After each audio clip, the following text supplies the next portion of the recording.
Life में changing ही नहीं बल्कि दिमाग में, सोच में भी चेंजिंग बेहद ज़रूरी है। और इसी चेंजिंग की स्टडी को हमने प्रीवियस सेशन से स्टार्ट किया, जहाँ पे हमने चैप्टर 2 में जाना कि डिफरेंशिएशन एक्चुअली क्या है और किस तरह से हम उसमें स्लोप मालूम कर रहे होते हैं, either this for the straight line और द कर्व लाइन। इस सेशन पे हमने स्लोप के स्टैंडर्ड फार्मूले को यूज़ करके अप्रोचेस देखनी है कि किसी भी फंक्शंस के हम स्लोप को किस तरह से सॉल्व करते हैं और किस मेथड के ज़रिए से सॉल्व करते हैं। तो वीडियो फर्दर स्टार्ट करने से पहले बताता चलूँ कि प्रीवियसली तमाम वीडियोस मेरे यूट्यूब चैनल पर मौजूद है। फाद हुसैन CS से सर्च करने के बाद आप मेरे यूट्यूब चैनल पर आएंगे, इसके प्लेलिस्ट पर जाएंगे जहाँ डिफरेंट डिसिप्लिन्स की वीडियोस मौजूद है, विद ईज इन्हें वॉच किया जा सकता है। जबकि इन वीडियोस पे इस्तेमाल होने वाले कंटेंट रिलेटेड मटेरियल मेरे ब्लॉग fadhusaincs.blogspot.com पर हैं। तमाम मटेरियल को फ्रीली डाउनलोड करके यूज़ किया जा सकता है। तो चैनल पर अगर नए हो, चैनल को सब्सक्राइब नहीं किया तो ज़रूर सब्सक्राइब करें ताकि इस तरह की चीज़ें बर वक्त आसानी के साथ आपको मिलती रहें। वीडियो को लाइक करें, ज़्यादा लोगों को शेयर करें। तो एज़ यूजुअल हम लॉर्सन एडवर्ड की बुक इस्तेमाल कर रहे हैं, 9th addition calculus chapter 2 differentiation का है।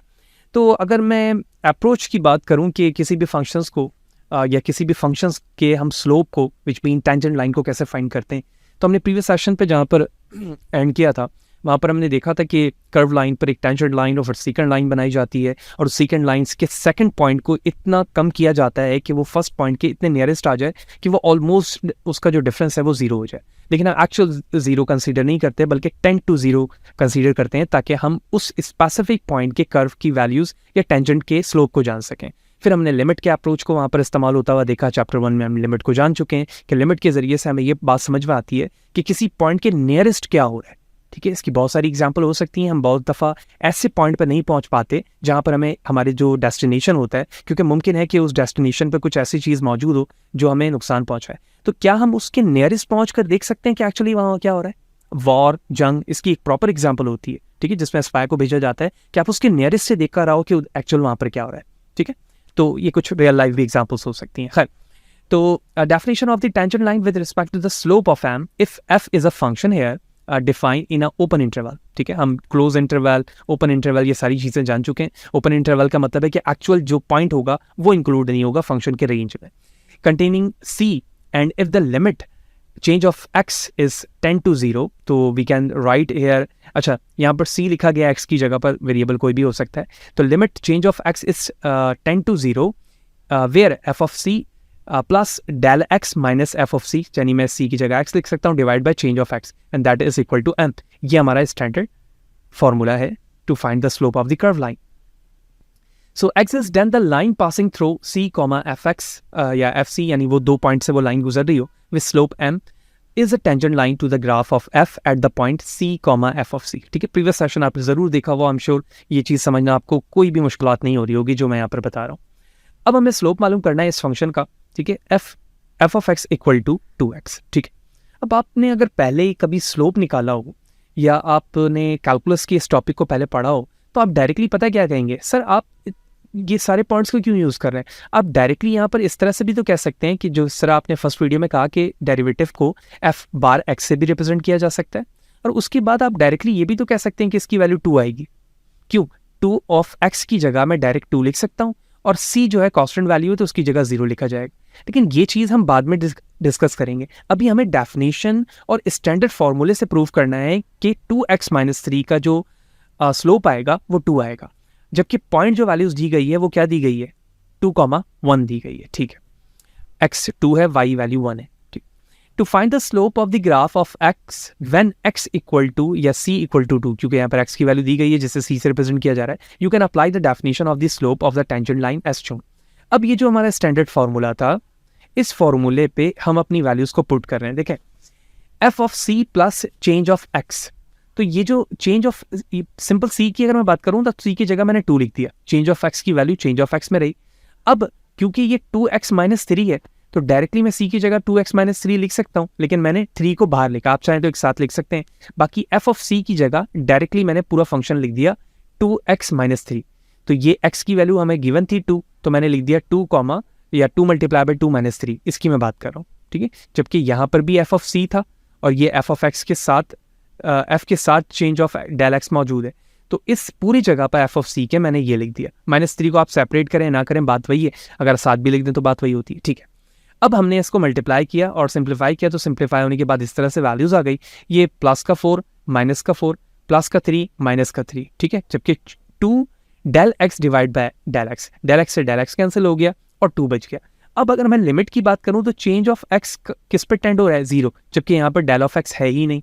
जब है ही नहीं तो हम इसे कंसीडर ही नहीं करेंगे और डायरेक्ट वैल्यू क्या आ गई, 2। इसका मतलब ये हुआ इस पॉइंट पर 2,1 पर इस फंक्शन 2x-3 की जो इंस्टेंटेनियस रेट की वैल्यूज है स्लोप की वो 2 है। तो 2 पॉजिटिव होने का मतलब ये है कि कोई भी जो लाइन बनेगी वो कुछ इस तरह से ऊपर से नीचे की तरफ प्लॉट हो रही होगी, राइट। तो होप यू विल अंडरस्टैंड कि इस तरह से नहीं होगी बल्कि नीचे से इस तरह से ऊपर की तरफ हो रही होगी, ठीक है, आइदर वो कर्व लाइन पर होगी। ये चीज मेंशन है, the slope of f at c, fc is equal to 2,1 यानी x एंड y की value is m equal to 1, ठीक है, जबकि यहाँ पर फिगर को भी शो किया हुआ है, मैं बुक से उस फिगर को शो कर दूंगा, ठीक है, कि किस तरह से। होप यू अंडरस्टैंड कि लिमिट का स्टैंडर्ड फॉर्मूला क्या था और उसे किस तरह से फंक्शंस पे अप्लाई किया गया। Next one, second way to find the slope. अब second way of find the slope में क्या है कि हमें एक फंक्शन दिया गया है एक्स स्क्वायर प्लस 2x। मैं डायरेक्टली अगर मैं मालूम करना चाहूँ तो मैं एफ ऑफ एक्स बार लिखकर 2x लिख सकता हूँ, क्योंकि ये एक्स स्क्वायर है, 2 पहले आ जाएगा, एक्स स्क्वायर में से एक सब्ट्रैक्ट हो जाएगा, +1 क्योंकि कांस्टेंट है तो 0 लिखूंगा। अभी बिल्कुल परेशान नहीं होना है कि ये मैं डायरेक्टली क्यों ऐसे कर रहा हूँ, हम आगे जाके ये मेथड देखेंगे। अगर एक्स स्क्वायर +1 को प्लॉट किया जाए तो ये कुछ इस तरह से होगा। एट द पॉइंट हमें 0,1 दिया गया है, तो 0,1 ये रहा हमारा पॉइंट, ठीक है, जो मेंशन करके दिखाया गया है मुझे 10 जो मालूम करना है। एंड -1,2, तो -1,2 ये रहा, 2 पॉइंट्स हमें दिए गए यहाँ पर जो कि फिगर में शो है। तो f जो फंक्शन है c, fc represented the arbitrary point of the graph, हमने फंक्शंस को उठाया। अच्छा, अब यहाँ पर f ऑफ c +1 ये इस तरह से वैल्यूज लिखी जा सकती थी, ठीक है। हमने इस अप्रोच पे क्या किया, देखो वो हमने वहाँ पर देखा था प्रीवियस स्लाइड पे, वो इस तरह से लिखा हुआ था ना, ठीक है, फिर -f ऑफ c था और उसके बाद डिवाइड चेंज ऑफ x लिखा हुआ था। भाई इसी चीज़ को, क्योंकि ये सिंपल c है या चेंज ऑफ x है, तो c क्योंकि यहाँ पर स्क्वायर +1 पे, तो स्क्वायर +1 का मतलब ये होगा कि जो भी x की वैल्यू होगा वो स्क्वायर के साथ होगी। तो c प्लस डेल x का स्क्वायर और +1 को मैंने सेपरेट कर दिया, क्यों, क्योंकि ये जो +1 था ना इसको मैंने अलग लिख दिया, +1 का स्क्वायर भी तो 1 ही होगा, ठीक है। अब यहाँ लिखा हुआ -c² +1, तो यहाँ पर भी मैंने +1 ले लिया। सेकेंड वे के अंदर हम क्या कर रहे हैं, फंक्शंस के स्टैंडर्ड फॉर्म पर दोनों जगह पर +1 लिख रहे हैं, ठीक है। अब मैंने c plus del x square, ठीक है, ये जो लिखा गया ना c प्लस डेल एक्स, तो इसका मतलब ये है कि c plus del x 1 time और फिर दोबारा मैंने लिखा c प्लस डेल एक्स, तो इसको मैं इस तरह से लिख सकता हूँ स्क्वायर फॉर्म पे। जब मैंने स्क्वायर लिखा तो क्या इसे इस तरह से ओपन किया जा सकता है, a² + 2ab + b², ठीक है। फिर -c² +1, तो ये +1 सेपरेट था तो इसको मैंने बाहर निकाल दिया, ये रहा +1, जबकि c² माइनस से मल्टीप्लाई हो रहा है ये दोनों, तो ये -c² और -1, ठीक है। डायरेक्टली मैं यहाँ से इन दोनों को कैंसिल कर सकता हूँ, +1 -1, ठीक है। c² प्लस का c² माइनस का ये भी कैंसिल हो गया, बच गया हमारे पास 2c del x plus del x², ठीक है। अगर मैं इन दोनों में से डेल x को कॉमन ले लूँ इस पार्ट में से, तो वो इस यहाँ से डेल x और इससे कैंसिल कर देगा, ठीक है। ये बच जाएगा सिंपल 2c, जबकि प्लस का डेल x ये बच गया क्योंकि एक स्क्वायर था तो एक कॉमन चला गया बाहर। अब डेल x इंटेंट क्या हो रहा है 0 पे, अगर मैं इस डेल x की जगह 0 पुट कर दूं तो कोई भी उस पे वैल्यू, उस पर फर्क नहीं पड़ेगा क्योंकि ये किसी से मल्टीप्लाई नहीं हो रहा बल्कि ऐड हो रहा है, तो डायरेक्टली हमारे पास आंसर क्या आ गया 2c। इसका मतलब ये हुआ 2 के साथ x की कोई वैल्यू होगी जो यहाँ पर प्रूव भी हो रही है।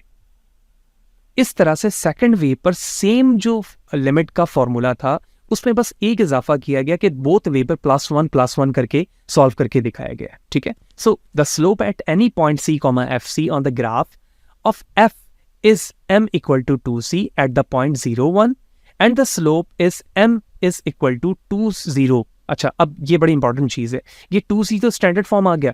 अब 2c आने का मतलब ये है कि मैं 2 से 2x भी लिख सकता हूँ। अब जिस x की वैल्यूज़ पर मुझे स्लोप निकालना होगा मैं x की वैल्यू यहाँ पे लिखता जाऊँगा। जैसे फॉर एग्जाम्पल अगर मुझे कहा जाए 0 पे बताओ, तो 2, 0 का मतलब ये है कि स्लोप की वैल्यू 0 आ जाएगी, ठीक है। अगर मैं ये कहता हूँ कि जैसे यहाँ पर -1 लिखा हुआ है, तो अगर मैं माइनस में कहूँ तो 2 -1, तो वैल्यूज क्या आ जाएगी -2। इस तरह से मुझे वो स्टैंडर्ड फॉर्म मिल गया जिसके जरिए से मैं स्लोप मालूम करके बता रहा हूँ। जैसे कि 2c 0 पर 0 आया, -1 पर -2 आ गया, एंड हेंस प्रूव दैट कि हम सेकंड वे से किस तरह से स्लोप निकाल सकते हैं जबकि फंक्शंस को इस तरह से प्लॉट किया गया हो। मोर एग्जाम्पल x³ + 2x, किसी भी एग्जाम्पल से आप उसे सॉल्व कर सकते हैं। डायरेक्टली अगर मैं करना चाहूँ तो मैं इसे इस तरह से लिख सकता हूँ f bar x, ठीक है, 3x स्क्वायर प्लस 2, राइट। और देखो यही चीज़ यहाँ पर मौजूद है, ठीक है। अच्छा, अगर मैं डायरेक्टली फार्मूला फर्स्ट अप्रोच को लूँ, डायरेक्टली का फर्स्ट अप्रोच एक्स क्यूब लिख सकता हूँ इसकी जगह, क्यों? क्योंकि फार्मूले पर एक्स क्यूब मौजूद है, फिर 2x है। देखो इसी पार्ट को एक दफ़ा क्यूब के साथ, एक दफ़ा 2 से मल्टीप्लाई के साथ लिखा, फिर माइनस एफ ऑफ एक्स है तो माइनस फंक्शंस का वही एग्जैक्ट वैल्यू लिख दी जो यहाँ पर मौजूद है, ठीक है। सिंप्लीफाई किया, सिंप्लीफाई करने के बाद वैल्यू कैंसिल हुई, फिर डेल ऑफ एक्स कॉमन लिया, कॉमन से वैल्यू कैंसिल हुई, उसके बाद डेल ऑफ एक्स मुझे 0 पुट करना था, इस पार्ट पे 0 पुट किया, इधर पुट किया, तो ये दोनों 0 हो गए। 3x स्क्वायर प्लस 2 हमारा फंक्शन फॉर्म आ गया, ठीक है। और हम कह सकते हैं कि ये वो फॉर्म है जिसमें हमें स्लोप पता चलेगा। अब एक इंपॉर्टेंट चीज़ आपने जो कॉल करनी है कि अभी तक जब हम फंक्शन का स्लोप मालूम कर रहे थे तो हमें डायरेक्टली या तो कांस्टेंट वैल्यूज मिल रही थी या फिर एक्स के साथ वैल्यू मिल रही थी, लेकिन ऐसा हमेशा नहीं होता। अगर आप इस एग्जांपल को देखें जो अभी हमने सॉल्व किया, यहाँ पर एक फंक्शन को जब मैंने स्लोप के लिए इसका डेरिवेटिव निकाला बेस्ड ऑन द डेफिनेशन, तो हमें इसके बिहाफ पर भी एक फंक्शन ही मिला है, यानी कांस्टेंट वैल्यू नहीं मिली। समटाइम अगर मैं इसे भी दोबारा डेरिवेटिव लूँ तो अभी भी ये मुझे इस तरह से मिलेगा 6x, ये भी एक फंक्शन बन रहा होगा, ठीक है। इसको मैं f डबल बार के फॉर्म पे यानी डबल डेरिवेटिव कह सकता हूँ, ठीक है। अब ये क्यों आते हैं और इसकी अप्रोचेस क्या है, ये हम आगे जाएंगे तो ये बात समझेंगे कि एक फंक्शन के स्लोप को निकालने के बाद या डेरिवेटिव निकालने के बाद दोबारा फंक्शन आने का क्या मतलब है, ठीक है। इन चीज़ों को हम डेप्थ पे जानेंगे, ठीक है। अभी हमने एग्जांपल्स के जरिए से ये चीज़ समझ रहे हैं कि हम किसी भी फंक्शंस के स्लोप को मालूम कैसे करते हैं based on the basic definition.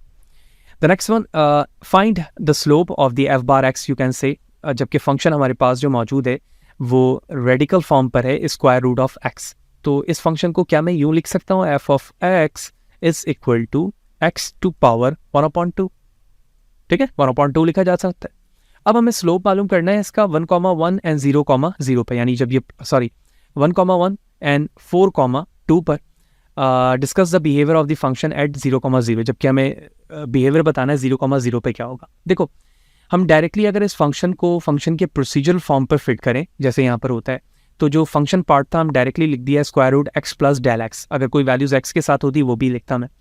अब इसे क्योंकि मुझे सिंप्लीफाई करना है तो ये जो पार्ट था ना, इस वैल्यू के साइन को चेंज करते हुए हमने मल्टीप्लाई एंड डिवाइड कर दिया। ये माइनस था, देखो यहाँ पे प्लस, मल्टीप्लाई एंड डिवाइड कर दिया। इससे क्या हुआ, इससे ये हुआ कि बहुत सारी वैल्यू कैंसिल हो गई, जिस तरह से हम नॉर्मली अलजेब्रिक फॉर्म में कर रहे होते हैं।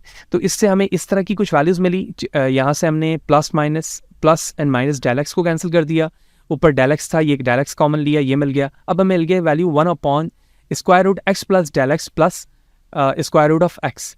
अब इसे सिंप्लीफाई करूँ तो ये एक्स और ये एक्स दोनों में कॉमन है, यानी एक जैसे हैं, तो मैं 2 स्क्वायर रूट ऑफ एक्स लिख सकता हूँ, जबकि लिमिट की जो वैल्यू है एक्स 0 पे जा रही है, तो अगर मैं यहाँ 0 पुट करूँ तो कोई चेंजिंग भी नहीं आएगी। तो जो डेरिवेटिव आया इसका वो आया 1 divide by 2 square root of x, where x is greater than 0, x की वैल्यू क्या होगी, 0 होगी। So at the point 1,1 the slope of f bar is equal to 1/2। क्यों? क्योंकि यहाँ पर 1,1 का मतलब ये है कि एक्स की वैल्यू 1 पुट करो, 1 का स्क्वायर रूट 1 ही होगा यहाँ पर, तो 1/2 वैल्यू आ गई। एट द पॉइंट 4,2, तो 4,2 का मतलब ये है कि इस x की जगह पर मैं क्या लिख दूं, 4 लिख दूं, 4 का स्क्वायर रूट 2 होगा, 2 2 4 हो जाएगा, ये आ गया। Eight the point 0,2 the slope is undefined, moreover the graph of the function has a vertical tangent line as 0,0। अब ये बड़ी इंपॉर्टेंट चीज़ है कि जब आप स्लोप बनाते हो तो आपने ये बात याद रखनी है कि या तो लाइन इस तरह से बन रही हो वर्टिकल, या इस तरह से बन रही। ये जो 2 लाइन मैंने बनाई है, थोड़ा सा मैं डार्क कर रहा हूँ, इस लाइन पर हम हमेशा स्लोप की वैल्यू क्या होती है, 0 होती, ठीक है। क्यों? क्योंकि यहाँ पर y2 y1 दोनों 0 होंगे, सेम वैल्यूज होंगी।